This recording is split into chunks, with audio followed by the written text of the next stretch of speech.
So as everyone in this room knows, since you're part of the business, there's always the chance to do a deal. So my deal tonight was, if I'm going to do this, I need to get a chance to say a few words about Marv. Because I grew up in Whitestone, Queens, 15, 18 miles from here. It could take you 2 hours, depending on the traffic. And the reason you were stuck with me as your MC tonight is because of that man, because of Marv. Marv, you saw all of his wonderful calls, his great credits, including maybe highlighted by Saved by the Bell. What was not in that video was the couple of books that Marv authored. Marv is an author. Maybe some of you know that. One book called Yes, paperback book, Marv Albert on Sportscasting became, and this is true, this is not sarcastic, it became my Bible for my career. Marv went to Syracuse because of Marty Glickman. Guess what I did the next year? Applied to Syracuse. How Marv did the charts for broadcasting games was in the book. It was not a bestseller by any stretch of the imagination, but for some of us, it was a Bible. I still have that. I also have Marv's other book. I'd love to, but I have a game, and as a matter of fact, I've used that line about 1,000 times, sometimes when I didn't have a game to get me out of events. But Marv Albert shaped my life, and whether it was the Rangers on Sunday and Wednesday, or the Knicks on Tuesday and Thursday, or the sports at 6 and 11 with Chuck and Sue on Channel 4, or boxing at Rahway State Prison on Saturday night, could you tell I was slightly obsessed? Or the Jets game on Sunday, and somehow, someway, Marv was on the radio doing the game on Sunday night.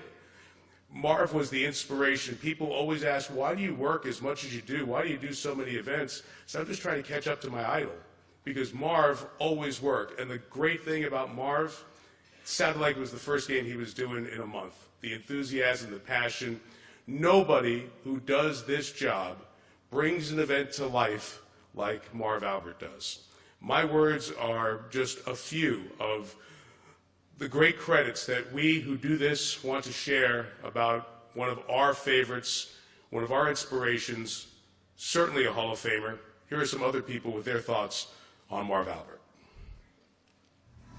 So they tell me that my close friend, fellow Syracuse alum, constant colleague, Marv Albert, is receiving yet another award. And that means, yet again, I must pay tribute to him. Just as when the tables are turned, he has to do the same for me. And we try to put on a happy face, but it's getting so old, and now he goes into the Video Group's Hall of Fame. Undoubtedly because of his many contributions to the wild and wacky. Yes, Marv, I honor you, I admire you, I respect you, but doing my 500th tribute to you was not what I had in mind. Marvelous one. Congratulations to you. You know, one of the great thrills for me is having had the opportunity now to work with you, because when I was growing up, you were my boyhood idol in Brooklyn, but somehow, some way, in all of the stories that are written about either of us, you have become younger than me. However that works, I have no idea. But Marv, having gotten the opportunity to work with you on boxing was just fantastic. You have been such a great credit to the industry. You do every sport fantastically well. I'm so happy that you are going into the Sports Video Group Hall of Fame, and all I can say is yes, and it counts. Congratulations, man. All right, here inside studio, J. Ernie Johnson, Kenny and Shaq and Charles, and congratulations to Marv Albert going into the Sports Broadcasting Hall of Fame. Nobody ever more deserving than Marvelous. First of all, he's been around for 100 years. How can he just not be getting in there? It's long overdue. He's way long overdue. And Marv, you know, we're just kidding with you, man. First of all, we've been around you as a friend and as a co-worker for a bunch of years. Couldn't happen to a better man. Congratulations, well deserved. Congratulations, Marv. I agree with Chuck. You should have been in there about 15, 20 years ago. You've taken care of me on the air.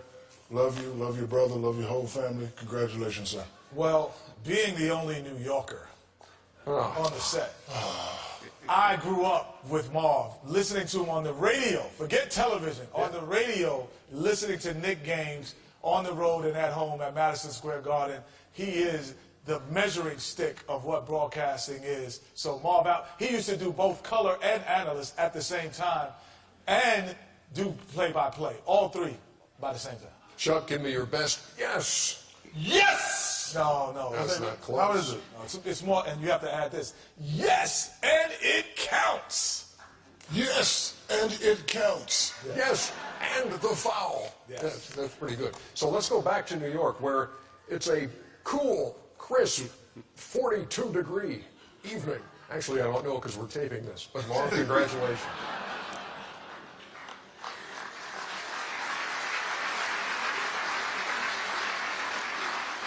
From catchphrases to wit, to humor, to enthusiasm, to making the person next to you the most important person on the broadcast.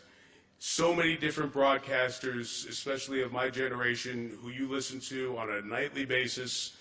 We are all influenced, guided by, and aspire to be like one of the best. Welcome to the Hall of Fame, Marv Albert.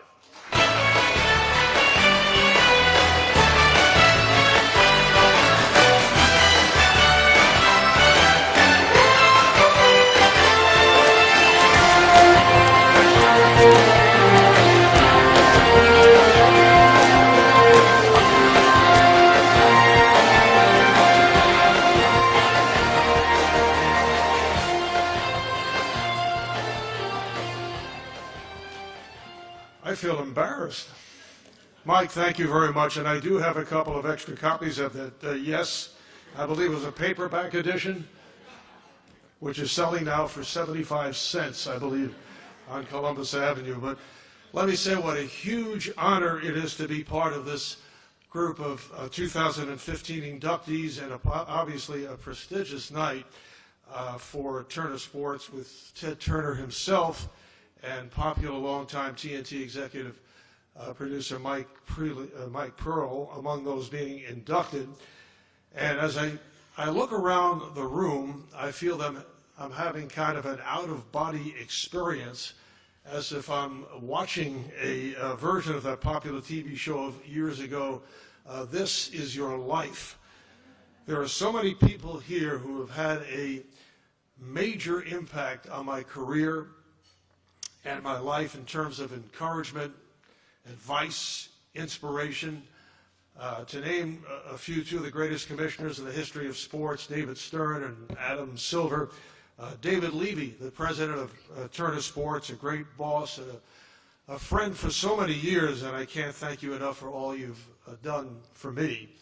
NBC's Mark Lazarus, chairman of NBC Sports, and you've been instrumental in bringing me back to NBC, a return to my network roots, and I've so enjoyed working for you right throughout the years. Sean McManus, head of CBS Sports, who brought me over to do NFL on CBS, and Sean also a great pleasure to work for. Joe Cohn, a pioneer in cable television, and as president of the MSG Network, provided me with incredible opportunities to broadcast the Knicks and the Rangers and college basketball and a host of other events. The legendary Dick Emerson, who revolutionized television sports and gave me the opportunity to be the voice of the NBA on NBC throughout the glory years of Michael Jordan and his Chicago Bulls. All just extraordinary people to work for. And I feel so fortunate to be able to share tonight with some of the people who are closest to me, my wife Heather, my best friend, and I could not imagine my life without her. My daughter Denise, co-founder of themoms.com. She's all over the dial, Sirius Radio, and a host of TV outlets. My son Kenny could not be here tonight. He is broadcasting the Rangers Edmonton game. It's his 8th broadcast the last 5 days, which I believe is a new National Hockey League record. And I'd like to say thanks to my business manager, Evan Bell, who has been with me for over 25 years, and I must say has been so helpful in landing me in such blockbuster movies as Cookout, starring Queen Latifah. Then there was Eddie, starring Whoopi Goldberg in her role as head coach of the Knicks. And that huge cult favorite, The Fish That Saved Pittsburgh, all going straight to DVD. Although Evan keeps telling me that they've done enormously well overseas and the residuals will begin to pour in any day. On a serious note, Evan has been a wonderful advisor to me over the years. And in talking earlier with Mike Tirico and over the years, in conversations with so many sportscasters, I've come to realize that we all have similar backstories. Most of us knew what we wanted to do at a very young age. In my case, as a kid, I would just turn down the audio on the television while watching basketball or hockey or baseball, and in my own version of the broadcast on my fictitious radio station with the call letters WPMPA. Those happen to be my initials, and I still do have numerous imaginary friends. I would do the play-by-play on my reel-to-reel Wollensack tape recorder, which my parents, Max and Alita, bought for my birthday. And I was pressured by my parents to keep my brothers Al and Steve occupied, so we'd even broadcast ping pong games that we play in our basement. And you can imagine what these sounded like, particularly when Al might lose a critical point, go absolutely nuts, and then throw his racket up against the wall. It was actually excellent preparation for my doing hockey years later. And at the time, I would basically be doing bad impersonations of my favorite sportscasters, Marty Glickman, who at the time was the voice of New York sports, or Vince Scully doing Dodger baseball in Brooklyn. Another announcer that some of you may be familiar with, Les Kiter, who was known for basketball and boxing and baseball recreations. I'd even lug my tape recorder to high school games or to Madison Square Garden and Ebbets Field, and I'd sit in the stands doing games on my recorder, and for the most part, really annoying people sitting next to me. So that is how my fairy tale of actually becoming a professional sportscaster began, along with a big push from Marty Glickman. I was fortunate to work for Marty during my college days as his researcher and his statistician, and eventually, actually at a very young age, I was still in college, I subbed for him on the air at WCBS radio. I even would do an occasional Knick or Ranger game. Actually, the teams were so bad then that both Marty and Jim Gordon, who did the Rangers, preferred to miss games from time to time, which was a big break for me.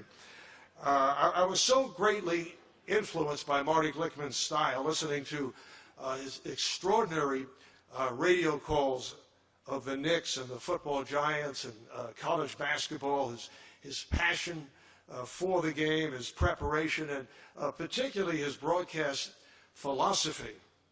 But of most significance, I was really touched by his character. He was, as people who worked at NBC are aware because he was hired there as a consultant for a while, he was always so giving to young broadcasters, as he was to me.